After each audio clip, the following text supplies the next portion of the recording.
Salut à tous, c'est Bruno et Margot et aujourd'hui on est super heureux de vous parler d'un sujet qui nous tient tous les deux à cœur, c'est les réseaux sociaux. Dans sa deuxième lettre, Jean il écrit: J'ai beaucoup de choses à vous dire, mais je n'ai pas voulu faire avec du papier et de l'encre. J'espère aller chez vous et vous parler face à face pour que nous soyons parfaitement heureux. Pour Jean, pour qu'il soit parfaitement heureux avec ses destinataires, il fallait qu'il soit avec eux, il fallait qu'il soit face à face. Et dans la Bible, on voit à quel point pour Dieu c'est tellement important les relations. Au tout début de la Bible, on voit, il dit, il n'était pas bon que l'homme soit seul. Et donc Dieu a créé la femme. Et puis en Matthieu 22, quand les pharisiens demandent à Jésus quels sont les deux plus grands commandements, Jésus, il dit, premier c'est aimer Dieu, c'est la relation avec Dieu. Deuxième, c'est aimer les autres, c'est la relation avec les autres. C'est les deux choses les plus importantes.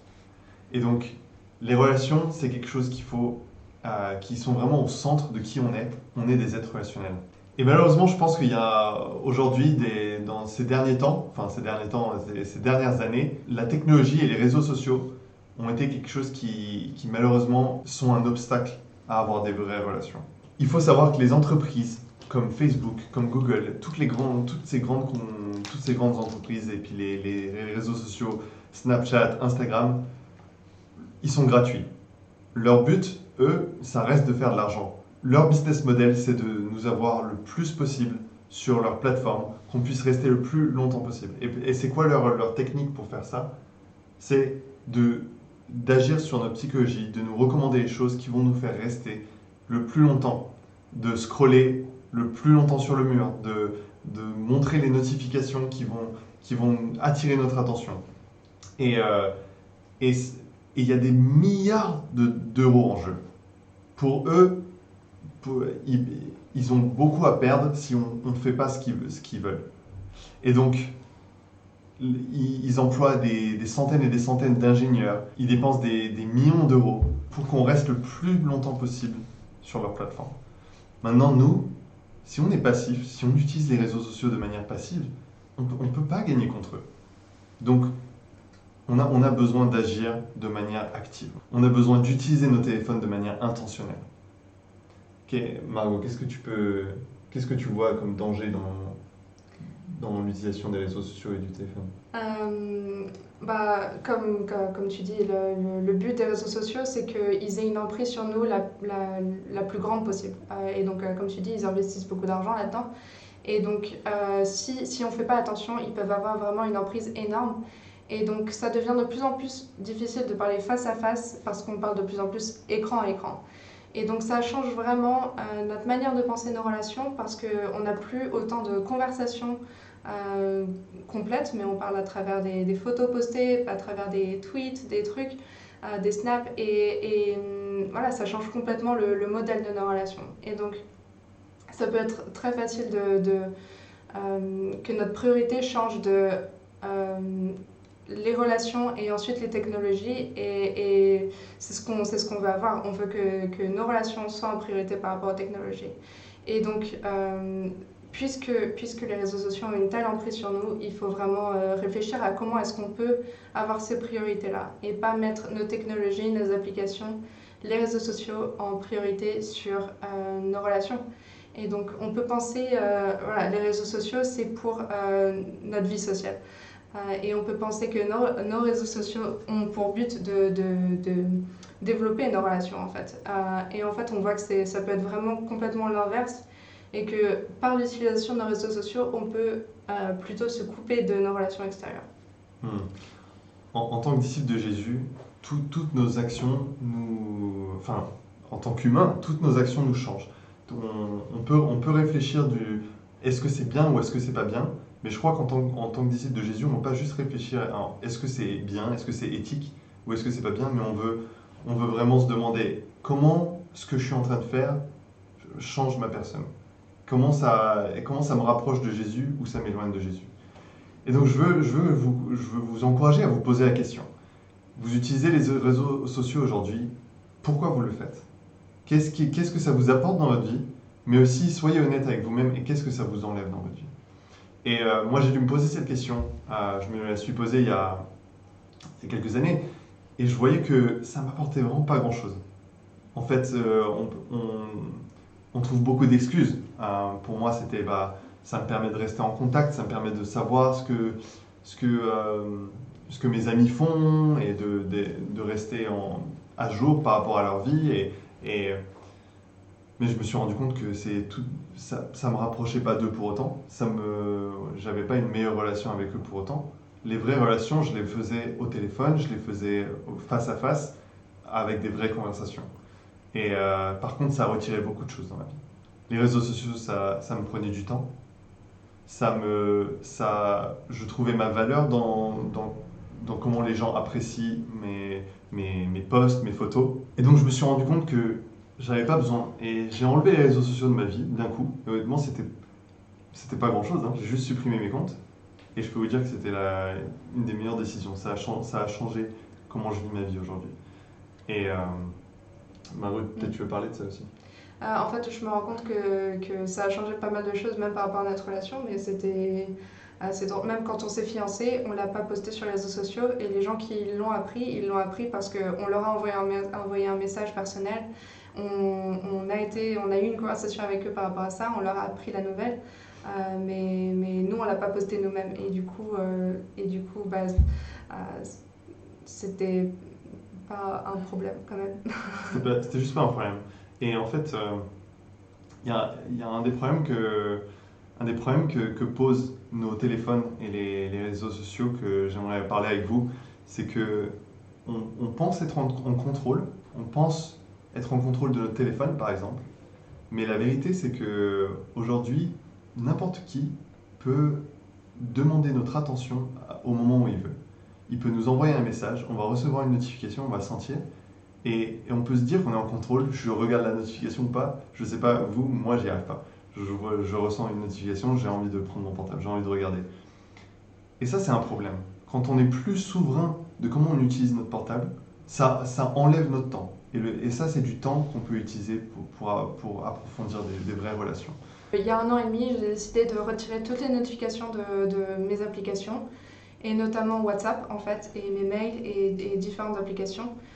Et ça a en fait complètement changé. Et maintenant, je m'en rends même plus compte, mais ça change complètement mon utilisation de mon portable parce que quand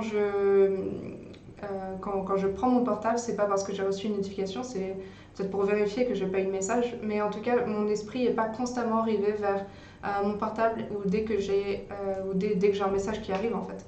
On peut recevoir tellement de messages, tellement de différentes choses qui sont vraiment pas importantes et qui méritent vraiment pas notre attention, de détourner notre attention de ce qu'on est en train de faire. Et donc moi, retirer mes notifications, surtout de WhatsApp, ça a complètement changé. Ça m'a aidé d'être beaucoup plus concentrée quand je travaille, beaucoup plus concentrée sur le moment quand je suis avec les gens. Quand je suis avec des gens, de pas regarder mon portable dès que j'entends un ding, quoi. Et donc ça a complètement, ça m'a vraiment aidé, quoi. Et ça, ce dont tu as parlé, d'être dans la présence. Jésus, c'était quelqu'un qui était dans le moment. Et c'était quelqu'un qui prenait du temps. Il était avec ses disciples tout le temps, tout le temps. Il mangeait avec eux, il priait avec eux, il passait du bon temps avec eux, il marchait avec eux de ville en ville. Il n'y avait pas cette pression qu'on a aujourd'hui. Aujourd'hui, tout va vite. Quand quelqu'un nous envoie un message, il attend une réponse rapide. Et le problème, c'est qu'on n'est juste pas fait pour vivre comme ça, avec cette pression. Mais peut-être vous allez me dire, mais Bruno, mais nous, moi, j'ai besoin des réseaux sociaux, ça me permet de rester en contact avec mes amis qui sont loin, avec même mes amis qui sont ici. C'est juste plus simple. J'envoie des textos, c'est super rapide. Et ce à quoi je vais vous répondre, je pense que le problème aujourd'hui, c'est qu'il y a une certaine pression à maintenir ces relations de partout. Or, l'être humain a une limite de relation profonde qu'il peut avoir. Et je pense qu'on doit s'encourager à se concentrer sur les êtres humains qui sont autour de nous. Et quand on va à une soirée, quand on va chez quelqu'un, est-ce qu'on n'a pas besoin d'amener notre portable? On n'a pas besoin d'amener notre portable dans la pièce. C'est trop courant d'être un événement dans un groupe, même dans un petit groupe, ou même de regarder un film ensemble et d'être tous concentrés sur nos portables. C'est hyper courant. Les parents font tout le temps la blague que les jeunes sont tout le temps sur leur portable, même quand ils sont ensemble. Et c'est vrai, je le vois souvent, même quand je suis avec un groupe de personnes, même mes amis, on peut tous être déconcentrés par nos portables et il y a des moments où on est juste tous en train de regarder nos portables. Et on a l'impression que nos réseaux sociaux, ils sont là juste pour développer nos relations. Et on se rend compte que à cause des réseaux sociaux, on peut être coupé de nos relations, justement. On peut être juste coupé des gens qui sont vraiment autour de nous. Et ça nous empêche d'avoir des vraies conversations, ça nous empêche d'être profond. Et on est juste déconcentré par nos portables, en fait. On se rend compte qu'il y a quelque chose de plus aux réseaux sociaux que simplement développer nos relations, parce que si on voulait juste développer nos relations par nos réseaux sociaux, si c'était notre seule intention, et ben on serait concentré sur les gens qui sont autour de nous. Et c'est trop important de faire ça, d'être concentré sur notre famille. Il y a un moment où, avant les portables, on rentrait chez nous après le travail, après l'école, et on était avec notre famille toute la soirée, où on ne voulait pas être tout seul, mais en tout cas, on ne pouvait pas être avec les gens qui sont dans une autre ville. On ne pouvait pas passer du temps avec les gens qui sont loin parce que c'est comme ça. Et donc on profitait vraiment des gens qui étaient autour de nous. Et on peut voir ça comme une perte, mais ça a vraiment un apport si on travaille sur ces relations avec les gens dans notre foyer, de notre famille et des amis proches. Ouais, un passage où on voit vraiment cette proximité, c'est en acte 2. Il dit, au verset 42, il dit « Régulièrement et fidèlement, les croyants écoutaient l'enseignement des apôtres. Ils vivaient comme des frères et sœurs, ils partageaient le pain et priaient ensemble. » Ils priaient ensemble, ils partageaient le pain. On ne peut pas partager le pain à distance, on ne peut pas partager le pain à travers Facebook. Tous les croyants sont unis et ils mettent en commun tout ce qu'ils ont. Ils vendent leurs propriétés et leurs objets de valeur. Ils partagent l'argent entre tous et chacun reçoit ce qui lui est nécessaire. Chaque jour, d'un seul cœur, ils se réunissent fidèlement dans le temple. Ils partagent le pain dans leur maison. Ils mangent leur nourriture avec joie et avec un cœur simple. Ils chantent la louange de Dieu et tout le peuple les aime. Ils se réunissaient au temple, ils se réunissaient dans les maisons, mais ils étaient les uns avec les autres. Ils étaient physiquement là. Et le problème, c'est que une vraie relation, ça demande des efforts. Une vraie relation, ça demande de parler, de confesser nos péchés, d'être vulnérable, de dire comment on se sent vraiment au fond de notre cœur. Mais on est dispersé aujourd'hui. On est dispersé à avoir plein de relations, mais plein de relations juste superficielles. Et c'est un vrai problème pour moi. En fait, on est tellement tout le temps connecté, constamment par les messages. Je reçois des messages 5 par minute, quoi. Et donc, ça peut me donner l'impression que je suis constamment connectée, constamment en train de parler avec des gens. Mais le fait est que ces messages-là ne sont pas des vraies conversations, des vrais moments où je partage un moment avec quelqu'un, en fait. Et donc, je peux avoir cette illusion. Et donc, moi, c'est les messages, mais avec Instagram, Facebook, Snapchat et tout ça, c'est la même chose. On peut avoir cette impression d'être constamment connecté, constamment entouré, d'avoir beaucoup d'amis, parce qu'on peut développer beaucoup d'amis comme ça, mais assez superficiel, parce qu'on s'envoie quelques messages par semaine ou quoi, et donc on a cette illusion d'être connecté, et au final, on perd sur des relations vraiment profondes, avec des gens qui sont autour de nous, avec des gens avec qui on parlerait souvent, et avec qui on aurait des vraies relations, en fait. Et comme Bruno disait, on a besoin de nos besoins relationnels, et le plan de Dieu pour nos relations, c'est pas juste qu'on s'envoie des messages, qu'on se parle souvent, mais qu'on prie ensemble, qu'on se confesse nos péchés, qu'on soit réel, qu'on se dise la vérité avec amour les uns aux autres, qu'on se reprenne, qu'on s'édifie. Et le fait est qu'on peut pas autant faire ça par message, par Instagram ou autre chose. C'est juste pas le même type de relation qu'on peut avoir. Et pendant le confinement, c'est trop important d'avoir ces technologies, c'est trop important de pouvoir rester en contact les uns avec les autres. Ça, c'est clair. Et de manière générale, c'est important. Mais il faut apprendre à utiliser ces plateformes, ces technologies pour avoir ces relations profondes, pour pouvoir prier ensemble, pour s'édifier mutuellement. et même se servir les uns les autres. Donc en Galates 5, au verset 14, ça dit « Au contraire, mettez-vous au service les uns des autres avec amour ». Et c'est juste pas quelque chose qu'on peut faire à distance, vraiment. Peut-être qu'on peut trouver des exceptions pour comment on peut servir à distance, mais le fait est que pour se servir, il faut être avec les uns les autres. Il faut pouvoir se servir même physiquement. Et je pense que, en fait, c'est même pas juste le service en soi, c'est complètement un mode de pensée dans nos relations. C'est vraiment, comme Bruno disait, des vraies relations, ça prend des efforts. Et si on veut s'aimer comme Dieu veut qu'on s'aime, si on veut s'aimer comme on s'aime nous-mêmes, si on veut aimer les autres comme on s'aime nous-mêmes, il faut se mettre au service les uns des autres. Il faut donner notre vie aux autres. Et c'est les relations sur les réseaux sociaux, c'est juste facile. Ça demande pas d'effort. C'est pas à travers ces réseaux sociaux qu'on va vraiment se mettre au service les uns des autres, qu'on va donner notre vie pour les autres. C'est pas là où on va faire vraiment des efforts dans notre relation, parce que c'est trop facile d'envoyer un message. Mais c'est moins facile d'avoir une conversation de 2 heures avec quelqu'un. C'est juste pas la même chose. Et on peut pas faire la même chose sur les réseaux sociaux. Et donc il faut savoir utiliser les technologies pour faire le bien dans nos relations et pour vraiment se servir les uns les autres, plus que pour rester en contact constant ensemble. Donc je veux vous encourager, quand vous êtes avec des gens, chérissez ces relations.